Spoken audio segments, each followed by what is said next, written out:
che si muoveva al tuo fianco, silenzioso e fragile.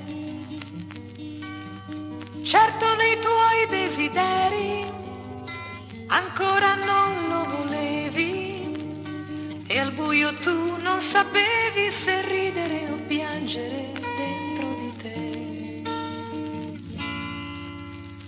Tu non sapevi perché all'improvviso finiva già la tua avventura, che cominciasti per gioco come in una favola.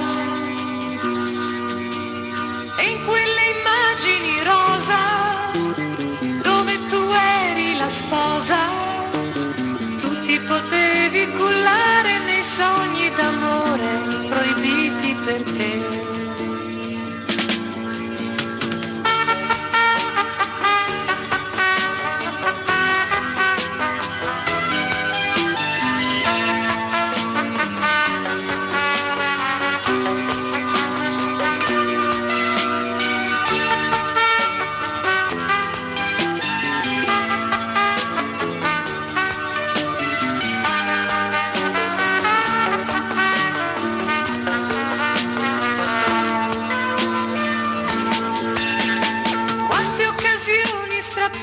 Così dai tuoi nascosti desideri, chiuse in quegli occhi curiosi che ti spiavano teneri,